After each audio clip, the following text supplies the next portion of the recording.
Throughout the history of computing, we've seen a very obvious pattern within the hardware. We see that the hardware for computational devices have become a lot smaller, stronger, faster, but most importantly, seamless. The layers of abstraction between you and the device have been significantly reduced throughout the years, and this reduction has characterized a lot of the computing paradigms that have emerged in the last decades. And I believe today we're living in the infancy of a new computing paradigm, evidenced by companies like Meta and Apple working on virtual reality headsets, and Facebook, or Meta, working on augmented reality technologies.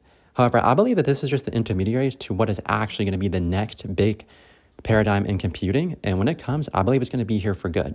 And that's brain-computer interface.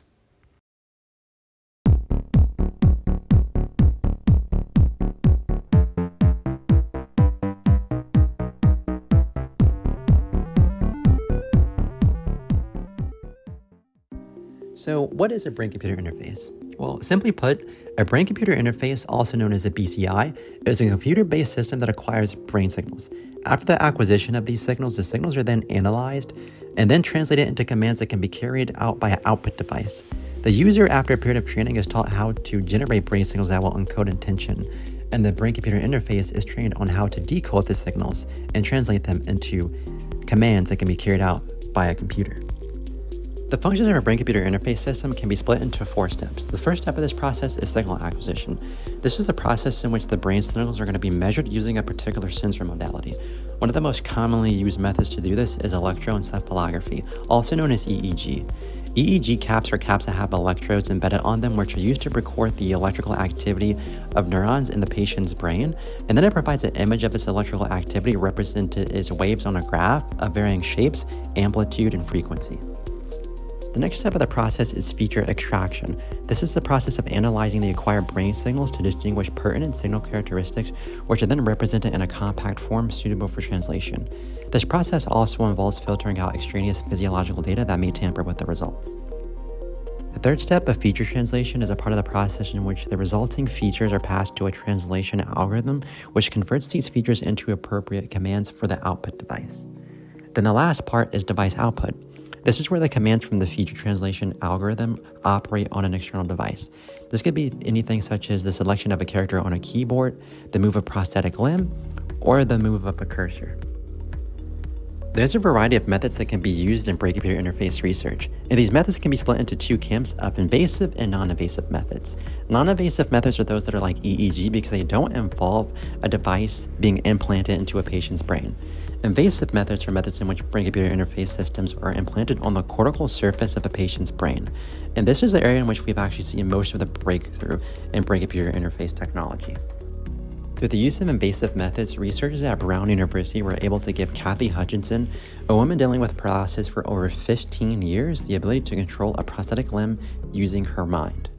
They were also able to do this for another paralysis victim, except this time giving him the ability to control a cursor. Invasive methods have been instrumental in treating things like paralysis. However, they've been used for other medical conditions such as epilepsy and Parkinson's using a method called deep brain stimulation. Deep brain stimulation is a method in which electrical currents are sent to the parts of the brain that are responsible for bodily functions that may have been attenuated due to these conditions. What makes brain-computer interface such an interesting technology is that it has the duality of having both clinical and commercial applications. And speaking of commercial applications, I'd like to take this time to introduce you to a company called Neurable. Neurable is focused on amalgamating EEG-based brain-computer interface technology with virtual reality technology, with the purpose of allowing users to interact with objects in the virtual world simply using their mind. The way it works is pretty simple. The use of eye tracking technology, users can look at objects in the virtual world and then manipulate them in any way that they choose, simply using their mind. And it's also been rumored that Neurable has worked on technology that will allow for users to have a much more immersive experience, well, not just in virtual worlds, but also when watching movies.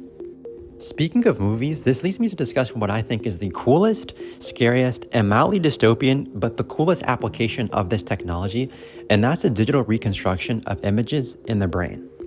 Researchers at UC Berkeley conducted a study in which they had patients undergo an fMRI scan and they were shown a movie. As the patients were watching the movie, the researchers mapped out their neural activity in their primary visual cortex. And after mapping out the activity and putting it through a translation algorithm, they were able to digitally reconstruct scenes from the movie strictly based off the brain activity in the patient's visual cortex. It's pretty obvious that this is one of the more revolutionary applications of brain-computer interface across the board. This will allow us to live in a world in which people who want to actualize their ideas will be limited by nothing but their imagination. But of course, the technology this revolutionary and ambitious comes with its limitations. The limitations of fMRI technology include both cost and portability, as fMRI systems can cost up to $1,000 an hour to operate, and the tech has yet to be miniaturized in the form of a wearable headset. But once we get to the point in which we can mine people's brains for data and images, this is going to raise a variety of ethical concerns.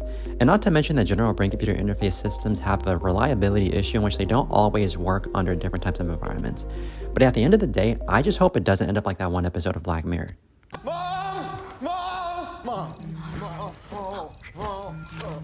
As long as it doesn't end up like that, I think we'll be all right. And with that being said, I'm Michael Turner, and this has been Brain Computer Interface and Emerging Technology.